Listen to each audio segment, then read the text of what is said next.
Salut à vous tous, bienvenue sur CC Info 91, la chaîne YouTube consacrée aux non-voyants. Présenté par Alain Leclerc, avec Pascal Cusson,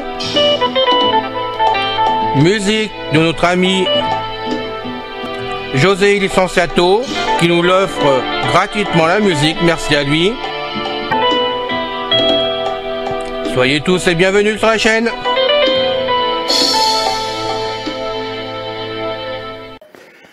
Bonjour à tous chers amis, c'est encore une fois Pascal Cusson parmi vous pour la chaîne CC Info 91, chaîne destinée à vous informer sur une foule de sujets pouvant intéresser les mâles et les non-voyants. Aujourd'hui, nous continuons notre série de fascicules concernant les 7 merveilles du monde antique. Nous vous demandons aussi de parler de la chaîne YouTube CC Info 91 autour de vous, à vos amis, afin qu'ils puissent apprendre à nous connaître et qui sait, peut-être s'y inscrire et devenir comme vous des auditeurs fidèles. Merci. Bonjour. Les 7 merveilles du monde antique numéro 7. Le phare d'Alexandrie. Le phare d'Alexandrie, du grec ancien Pharos Alexandria, était un phare situé à Alexandrie, sur l'île de Pharos, en Égypte. Il était considéré dans l'Antiquité comme la 7e des 7 merveilles du monde. Il a servi de guide aux marins pendant près de 17 siècles, du 3e siècle avant Jésus-Christ au 14e siècle. Sa construction aurait débuté entre 299 et 289 avant notre ère, la date exacte est inconnue, et duré une quinzaine d'années. Les travaux ont commencé sous le règne de Ptolémée Ier mais il meurt avant la fin du chantier qui est achevé sous le règne de son fils Ptolémée II. Emplacement du phare d'Alexandrie. Le site choisi pour la construction du phare est probablement la pointe de l'île de Pharos, ou plus certainement un îlot non loin. Il se trouvait ainsi tout près de l'emplacement de l'actuel fort Québec qui date de la fin du XVe siècle et qui fut construit en partie avec des blocs antiques.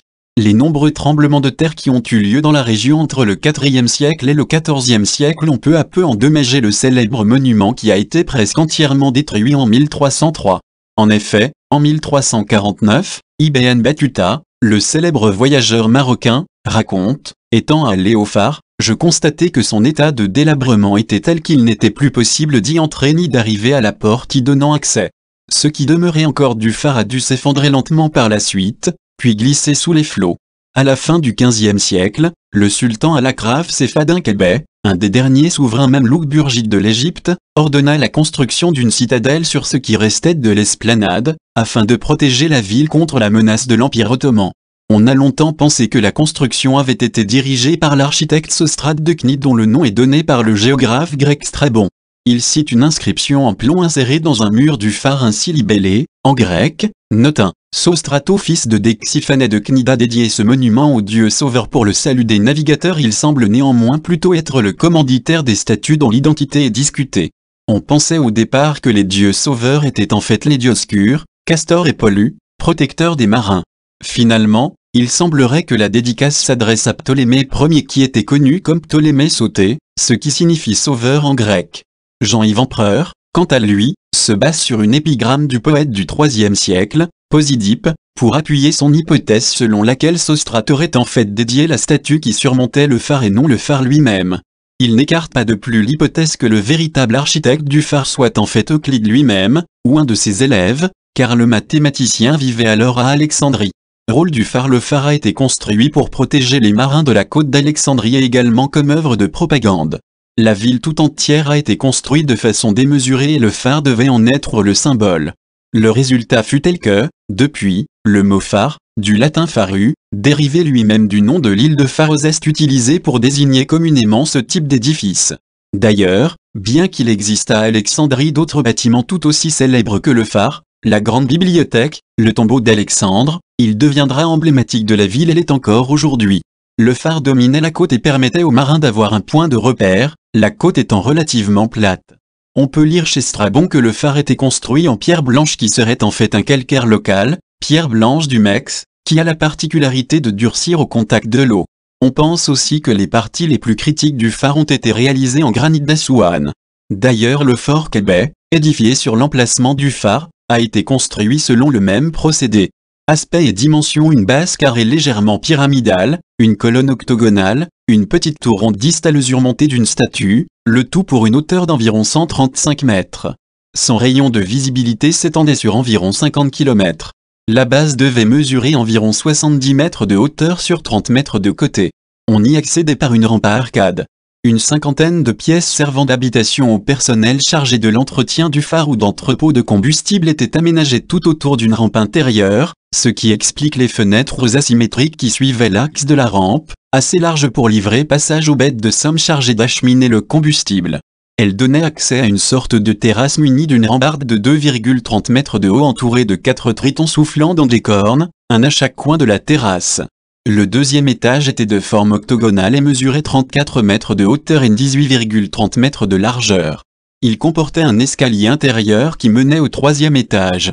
Celui-ci était circulaire et ne mesurait que 9 mètres de hauteur. Il contenait lui aussi un escalier de 18 marches. Statue du phare: au sommet du phare se dressait une statue qui n'a pas encore pu être formellement identifiée. En effet, il pourrait s'agir de Zeus, de Poséidon ou d'Hélio.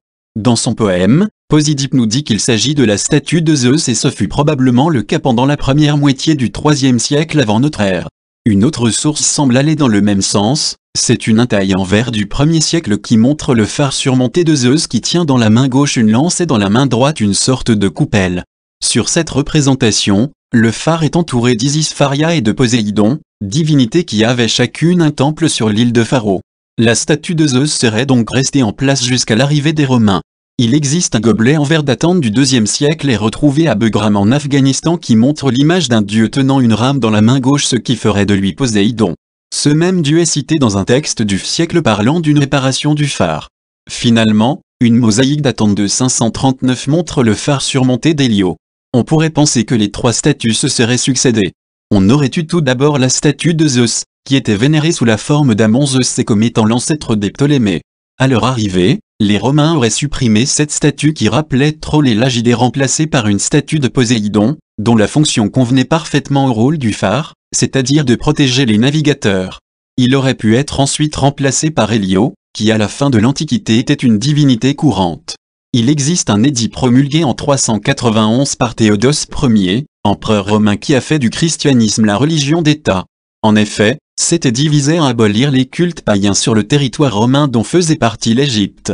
On sait qu'il a été suivi à Alexandrie de manière assez consciencieuse, dans la mesure où c'est à la suite de cet édit qu'a été détruit le temple de Sarapis, par exemple.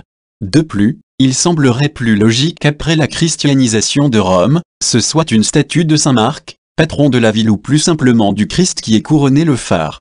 Cependant, ce dont on est sûr, c'est qu'au IXe siècle, une mosquée a été installée au sommet de la tour par Amma ibn Touloun. On a retrouvé immergé au pied du fort Québec deux statues colossales, la première est celle d'un Ptolémée en pharaon et la deuxième, une statue d'Isis. Ces statues devaient être posées devant le phare pour être vues des navigateurs entrant dans le port. On ne sait pas avec certitude quel Ptolémée est représenté, mais on suppose qu'il s'agit de Ptolémée II et que la statue d'Isis est en fait son épouse Arsinoé II que le pharaon avait divinisée après sa mort. Exploration sous-marine. Les fouilles archéologiques sur le site du fort Québec ne sont devenues systématiques que depuis la seconde moitié du XXe siècle. En effet, si la présence de blocs sous-marins était connue depuis le XVIIIe siècle, ces blocs n'ont pas été étudiés avant les années 1960 et l'image plus ou moins réaliste que l'on avait du phare avant cette date était le plus souvent basée sur les textes antiques tout autant que sur des légendes. La première étude vraiment sérieuse du phare, et non du site, est celle réalisée par Hermann Schiersch au début du XXe siècle et qui a été soutenue par le musée gréco-romain. Il recensa toutes les sources existantes jusqu'alors pour arriver à une description assez fidèle du phare à différentes époques. Pour Schiersch, les assises du phare se trouvaient encore dans le donjon du fort Québec. En 1909, il estime la hauteur du phare à 135 mètres de haut. Vers 1916, un ingénieur français du nom de Jondet réalisa des sondages et confirma cette hypothèse. Mais le fort, qui était une construction militaire, était interdit d'accès et il a fallu attendre le début des explorations sous-marines pour pouvoir vraiment étudier les vestiges du phare. Ces explorations ont commencé au début des années 1960 grâce à un plongeur et archéologue amateur alexandrin, Kamel Abul Saada, qui a été le premier à explorer l'entrée du port et à attirer l'attention sur les blocs qui s'y trouvaient. En 1962, il convainc la marine égyptienne de renflouer une statue colossale d'Isis et en 1968, l'UNESCO envoie sur place l'archéologue écossaise Honor Frost avec qui Kamel Abul Saad a établi le plan des fonds sous-marins. En 1975, elle publiera le premier article scientifique sur le site antique dans l'International Journal of Nautical Archaeology. À la suite de l'immersion malencontreuse de gros blocs de béton au pied du phare, le service des Antiquités a sollicité le Centre d'études alexandrines, CEALEX, créé par Jean-Yves Empereur, et son équipe de plongeurs pour étudier les fonds entourant le fort Québec. Les fouilles archéologiques sous-marines menées par Jean-Yves Empereur, entre 1994 et 1996, ont réduit la taille de l'édifice, par rapport à la représentation d'Hermann-Siersch, à 110 mètres de haut, et ont supprimé la muraille qui l'entoure. Depuis 1994, plus de 3000 blocs, dont plus des 2/3 sont des blocs architecturaux, ont été recensés. Pour cela, des dizaines de blocs ont été remontés à la surface grâce à des ballons, mais c'est un travail difficile et cela explique la lenteur des travaux dans la zone. Le CEALEX a tout de même réussi à cartographier complètement le site, et il ne reste plus aujourd'hui qu'à étudier les blocs. Beaucoup de fragments de colonnes ont été retrouvés mais leurs bases et les chapiteaux sont en revanche plus rares. En effet, ils ont souvent été réutilisés dans des constructions plus tardives, mosquées, citernes. On a retrouvé aussi une demi-douzaine de colonnes importées à Alexandrie portant le cartouche de Ramsès II, 28 sphinx datés de différents règnes, Sésostri II, Psamétique II, et des obélisques signés Séti Ier. Mais il s'agissait évidemment de prouver que ces blocs provenaient effectivement du phare. On a retrouvé des encadrements de portes, par exemple en granit d'Assouan, particulièrement massifs. 11,5 mètres de haut pour un poids de plus de 70 tonnes. On imagine donc assez difficilement que ces blocs aient pu être déplacés aisément sur de très longues distances. Et ils ont été trouvés au pied du fort Québec. Quand on compare ces données avec les sources antiques qui indiquent que le phare se trouvait sur le site du fort et qu'il a été détruit par les tremblements de terre, on peut supposer que ces encadrements de portes proviennent du phare. De plus, une source du Xe siècle nous révèle que les pièces du phare étaient scellées les unes aux autres par du plomb fondu et lors des fouilles on a retrouvé des blocs où étaient fixées des broches de plomb, métal qui d'ailleurs se trouve en grande quantité dans la zone entourant le fort. Un chercheur du CEALEX, Mourad El Amouri, a mené des études sur les modes d'assemblage entre les cavités de scellement présentes sur les éléments architecturaux et les plombs de scellement retrouvés lors des fouilles, confirmant cette technique de scellement utilisée lors de la construction du phare. L'emplacement du phare avait toutefois été mis en doute par Jean Moyot qui, dans ses commentaires du voyage en Égypte de Strabon, trouvait cette théorie discutable. Il s'appuie pour cela sur les blocs de pierre retrouvés au pied du fort Québec dont la disposition sur le site ne correspondrait pas, selon lui, à l'ordre qui aurait dû être observé à la suite d'un effondrement. Pour Moyot, il ne faudrait donc pas négliger l'hypothèse selon laquelle il pourrait s'agir en fait de récifs artificiels construits pour protéger la côte des bateaux ennemis. Cependant, cette hypothèse est réfutée par les résultats des fouilles réalisées. L'UNESCO envisage d'inscrire le site des vestiges du phare d'Alexandrie sur la liste du patrimoine mondial. Les autorités égyptiennes cherchent, en collaboration avec le secrétariat de la Convention sur la protection du patrimoine culturel subaquatique de l'UNESCO, comment mettre en valeur ce patrimoine culturel. L'option d'un musée sous-marin permettant aux visiteurs du monde entier de découvrir les vestiges sans risque de dégradation et aux scientifiques de l'étudier, est préférée. Une étude de faisabilité a commencé en 2009. Pharaon dans la culture. Le phare reste un symbole de la ville d'Alexandrie et du gouvernorat d'Alexandrie. Une représentation stylisée du phare apparaît sur le drapeau et l'emblème du gouvernorat ainsi que de nombreux services publics de la ville, notamment l'emblème de l'université d'Alexandrie. En architecture, un tombeau antique bien conservé dans la ville d'Abousir est considéré comme un modèle à l'échelle réduite du phare d'Alexandrie, remontant au règne de Ptolémée II. Il se compose d'une tour de 3 étages, d'environ 20 mètres en hauteur, avec une base carrée, une section médiane octogonale et une partie supérieure cylindrique. La conception de minarets sur 3 étages dans de nombreuses mosquées égyptiennes au début de l'islam a été influencée par le phare d'Alexandrie. Une réplique du phare d'Alexandrie a été construite dans le parc Window of the World, à Shenzhen en Chine. Un gratte-ciel ressemblant au phare d'Alexandrie, le Sheraton Batumi a été achevé en 2010 à Batumi en Géorgie. Dans les films, une représentation du phare en images de synthèse apparaît dans les films Astérix et Obélix, Mission Cléopâtre, Alexandre et Agora. Dans les documentaires, une reconstitution en images de synthèse est proposée dans le documentaire Les 7 merveilles du monde, chef-d'œuvre de l'Antiquité, 2019 de Tom Ranson. L'ingénieur universitaire et enseignant-chercheur Adel Abdelnaby, spécialisé dans les structures et leur résistance au séisme, a réalisé des tests de résistance aux secousses sismiques sur un assemblage de blocs de granit par des chevilles et du mortier de plomb fondu, tel que les chercheurs et archéologues imaginent la construction du phare. Le test a montré une résistance jusqu'à une magnitude de 8,3. Dans les jeux vidéo, le phare fait partie des merveilles constructibles dans la série des civilisations, 1991-2019, ainsi que dans le jeu Empire Earth, de Art of Conquest, 2002. C'est aussi un bâtiment de surveillance pour la civilisation égyptienne dans le jeu Age of Mythology, 2002. Il fait partie des monuments présents dans Assassin's Creed Origins, 2017, mais sa représentation s'inspire de la représentation d'Hermann-Siersch, et ne prend pas en compte les derniers résultats de la recherche archéologique et historique. Il se trouve également dans le jeu Rome, Total War. Dans les jeux de société, le phare d'Alexandrie fait partie des 7 merveilles que le joueur peut construire dans le jeu 17 Tuandé d'Antoine Boza, chez Repos Productions. Le joueur qui obtient la merveille Alexandrie produit dès le début du jeu du verret, en construisant les étapes de sa merveille, le joueur, en plus d'obtenir des points de victoire, produit automatiquement de nouvelles ressources.